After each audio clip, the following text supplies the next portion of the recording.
കാട്ടാന ആക്രമണത്തിൽ അതിദാരുണമായി കൊല്ലപ്പെട്ട എറണാകുളം കുട്ടമ്പുഴ സ്വദേശി എൽദോസ് വർഗീസിന്റെ സംസ്കാരം പൂർത്തിയായി.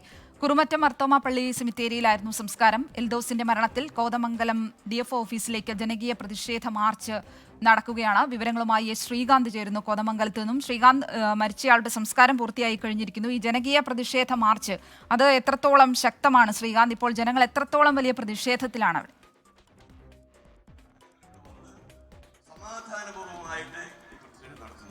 ശ്രീലക്ഷ്മി, ഇത് തുടർച്ചയായി ഈ DFO ഓഫീസിലേക്ക് ഈ അടുത്ത് തന്നെ നടക്കുന്ന മൂന്നാമത്തെയോ നാലാമത്തെയോ പ്രതിഷേധ മാർച്ചാണ്. അതിന് നേതൃത്വം നൽകിയ ഈ പുരോഹിതരും ജനപ്രതിനിധികളും അതോടൊപ്പം തന്നെ സാമൂഹിക സാംസ്കാരിക മേഖലയിലെ ആളുകൾ ഈ പ്രശ്നം കൊണ്ട് പൊറുതിമുട്ടി ജീവിക്കാനാകാതെ നെട്ടോട്ടമോടുന്ന ആളുകളും ജനങ്ങളും ഇവിടെ എത്തിച്ചേർന്നിട്ടുണ്ട്. ഏതാണ്ട് 12,000-ത്തിനടുത്ത ആളുകൾ ഇതിനോടകം തന്നെ ഈ പ്രതിഷേധ പ്രകടനത്തിന്റെ ഭാഗമായി കഴിഞ്ഞു. കുട്ടമ്പുഴ മേഖലയിൽ ഇന്നലെ കുട്ടമ്പുഴ കണാച്ചേരി ഭാഗത്ത് ഇന്നലെ എൽദോസ് എന്ന 40 വയസ്സുകാരൻ കാട്ടാന ആക്രമണത്തിൽ കൊല്ലപ്പെട്ട എറണാകുളം കുട്ടമ്പുഴ സ്വദേശി എൽദോസ് വർഗീസിന്റെ സംസ്കാര ചടങ്ങുകൾ പൂർത്തിയായി കഴിഞ്ഞു. കുറുമറ്റം മർത്തോമ പള്ളി സെമിത്തേരിയിലായിരുന്നു സംസ്കാരം നടന്നത്. കോതമംഗലത്ത് ഇപ്പോൾ DFO ഓഫീസിലേക്ക് ജനകീയ പ്രതിഷേധ മാർച്ച് നടക്കുകയാണ്. ജനങ്ങൾ വലിയ പ്രതിഷേധത്തിലാണ്. വനം വകുപ്പിനെതിരെയൊക്കെ കടുത്ത പ്രതിഷേധത്തിലാണ് നാട്ടുകാർ ഇപ്പോൾ ഉള്ളത്.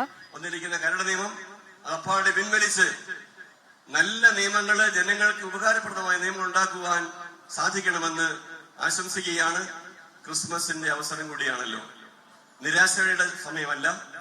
തങ്ങളുടെ ജീവനും സ്വത്തിനും യാതൊരു സുരക്ഷയും ഇല്ല എന്നാണ് ഇപ്പോൾ നാട്ടുകാർ പറയുന്നത്. ശ്രീകാന്തിലേക്ക് വീണ്ടും പോവുകയാണ്. ശ്രീകാന്ത്, കേൾക്കാമെങ്കിൽ വനം വകുപ്പിനെതിരെ വലിയ കടുത്ത പ്രതിഷേധത്തിലാണ് നാട്ടുകാരുള്ളത്. നിലവിൽ നാട്ടുകാരുടെ അടിയന്തരമായി അവർ എന്ത് വേണം, എന്താവശ്യമാണ് അവർ ഉന്നയിക്കുന്നത്? ഈ ജനകീയ പ്രതിഷേധത്തിൽ നമുക്ക് ദൃശ്യങ്ങളിൽ നിന്ന് വ്യക്തമാണ് ഒരുപാട് പേർ ഈ പ്രതിഷേധ കൂട്ടായ്മയിലേക്ക് എത്തിയിട്ടുണ്ട്. എത്രത്തോളം വലിയ പ്രതിഷേധമാണ് ശ്രീകാന്ത് ഇപ്പോൾ നടക്കുന്നത്? ശ്രീലക്ഷ്മി, 3:30 കൂടിയാണ് ഈ പ്രതിഷേധം ആരംഭിച്ചത്. കാരണം ഇതിനോടകം തന്നെ 3-4 തവണ സമാനമായ രീതിയിൽ പ്രതിഷേധം നടന്നു കഴിഞ്ഞു ഈ DFO ഓഫീസിലേക്ക്. ഈ കോതമംഗലം നഗരത്തിലെ ജനങ്ങൾക്കും ഈ പ്രതിഷേധം നടത്തുന്ന ആളുകൾക്കും ഈ DFOയ്ക്കും DFO ഓഫീസിലെ ഉദ്യോഗസ്ഥർക്കും പോലീസുകാർക്കും ഒക്കെ ഈ പ്രക്ഷോഭം, ഈ പ്രതിഷേധം സുപരിചിതമായി കഴിഞ്ഞു. കാരണം ഒരു വർഷത്തിൽ ഏറിയ പങ്ക് എല്ലാ മാസവും ഇങ്ങോട്ടേക്ക് പ്രതിഷേധം, പരാതി പ്രളയം ഉണ്ടാകാറുണ്ട്. അത് പലതരത്തിലാണ് വരുന്നത്. വന്യജീവികൾ ആക്രമിക്കാൻ ശ്രമിച്ചു, തലനാരിഴയ്ക്ക് രക്ഷപ്പെട്ടു, അതോടൊപ്പം കൃഷിനാശം വ്യാപകമാകുന്നു, അടിയന്തര ഇടപെടൽ വേണം, അങ്ങനെ പലവിധ ആവശ്യങ്ങളാണ് ഈ കോതമംഗലത്തെ DFO ഓഫീസിലേക്ക് എത്തുന്നത്. പക്ഷേ അതിന് പരിഹാരം കിട്ടുന്നില്ല എന്നുള്ളതാണ് ഈ പ്രക്ഷോഭം, പ്രതിഷേധം നടത്തുന്നവരുടെ ആക്ഷേപം. ഇന്നിപ്പോൾ പുരോഹിതരടക്കമുള്ളവരുടെ സ്വരം മാറി തുടങ്ങിയിരിക്കുന്നു. മുന്നറിയിപ്പിന്റെ ഭാഷയിലേക്ക് അവരും നീങ്ങിയിരിക്കുന്നു. സമാധാനപ്രിയരായി കഴിഞ്ഞ തവണയൊക്കെ തന്നെ കണ്ടിരുന്ന ആളുകൾ മുന്നറിയിപ്പിന്റെ സ്വരം എടുത്തിരിക്കുന്നു എന്ന് പറയുമ്പോൾ അവർ എത്രത്തോളം പൊറുതിമുട്ടി എന്നുള്ളത് അതിൽ നിന്നും വ്യക്തമാകും. ഇന്നലെ രാത്രി മൃതദേഹം വഴിയരികിൽ നിന്ന് എടുത്തു മാറ്റാൻ പോലും അനുവദിക്കാതെയായിരുന്നു ഈ ആളുകളുടെ പ്രതിഷേധമുണ്ടായത്. ഏറ്റവും ഒടുവിൽ കളക്ടർക്ക് സ്ഥലത്തെത്തി കൈകൂപ്പി കേണപേക്ഷിച്ച് മൃതദേഹം അവിടെ നിന്നും എടുത്തു മാറ്റേണ്ട സാഹചര്യം വന്നു.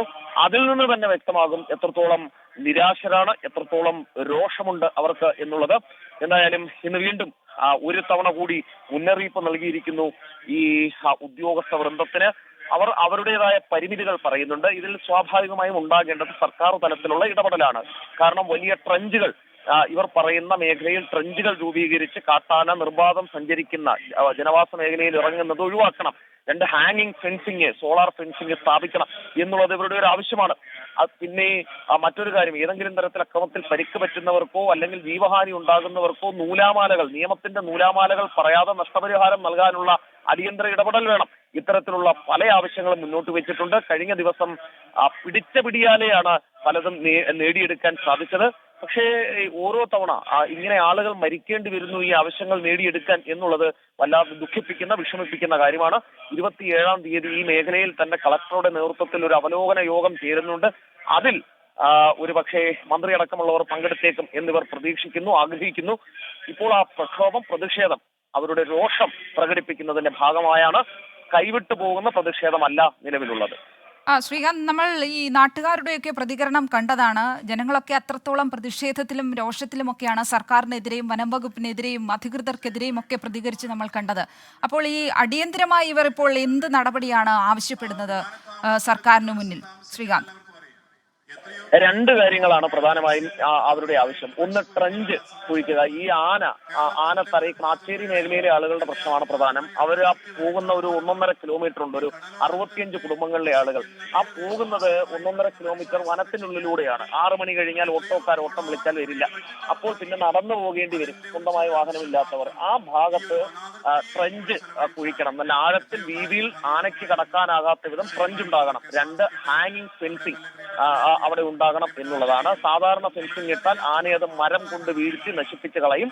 അതിനാൽ ഹാങ്ങിങ് ഫെൻസിങ് വേണം. ഇത് രണ്ടാമത്തെ ആവശ്യമായി അവർ പറയുന്നുണ്ട്. മറ്റു ചില കാര്യങ്ങൾ കൂടി അവർ പറയുന്നത്, ഈ വനം വകുപ്പ് ഉദ്യോഗസ്ഥർക്ക് വാഹനങ്ങൾ, അടിസ്ഥാനപരമായി കിട്ടേണ്ട വാഹനങ്ങളില്ല എന്നുള്ളതാണ്. ഈ 1.5 കിലോമീറ്റർ ചില ഘട്ടങ്ങളിൽ വനം വകുപ്പ് ഉദ്യോഗസ്ഥരാണ് ഇവരെ വീടുകളിൽ എത്തിക്കാറുള്ളത്. പക്ഷെ വാഹനമില്ലാത്തതിനാൽ ഈ അടുത്ത കാലത്തായി എത്തിക്കാൻ കഴിയുന്നില്ല. അങ്ങനെയാണ് ഈ എൽദോസ് നടന്നു പോകേണ്ടി വന്നതും എൽദോസിന്റെ ജീവൻ നഷ്ടപ്പെടുന്ന സാഹചര്യം ഉണ്ടായതും. നമ്മൾ ആ മൃതദേഹം കിടക്കുന്ന കിടപ്പ് ഇന്നലെ കണ്ടതാണ്. അതായത് തറയിലെടുത്തടിച്ചു, 2ആയി വലിച്ചു കീറി, പിന്നെ വഴിയിലൂടെ വലിച്ചിഴച്ചു, ശേഷം എടുത്തെറിയുകയാണ് ഉണ്ടായത്.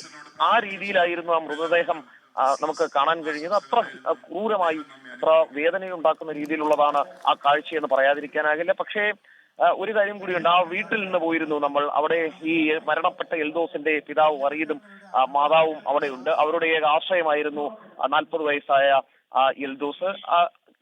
അദ്ദേഹം വിവാഹം കഴിച്ചിട്ടില്ല. അദ്ദേഹത്തിന്റെ കാട്ടാന ആക്രമണത്തിൽ അതിദാരുണമായി കൊല്ലപ്പെട്ട കുട്ടമ്പുഴ സ്വദേശി എൽദോസ് വർഗീസിന്റെ സംസ്കാര ചടങ്ങുകൾ പൂർത്തിയായി. ഇപ്പോൾ ഈ മരണത്തിൽ പ്രതിഷേധിച്ച് കോതമംഗലത്ത് DFO ഓഫീസിലേക്ക് ജനകീയ പ്രതിഷേധ മാർച്ച് പുരോഗമിക്കുകയാണ്. ജനങ്ങൾ അത്രത്തോളം പ്രതിഷേധത്തിലാണ്. സർക്കാരിനെതിരെ, വനം വകുപ്പിനെതിരെയൊക്കെ വലിയ പ്രതിഷേധമാണ് ജനം ഉയർത്തുന്നത്. വിവരങ്ങൾ നൽകുകയായിരുന്നു ശ്രീകാന്ത് കോതമംഗലത്ത് നിന്നും.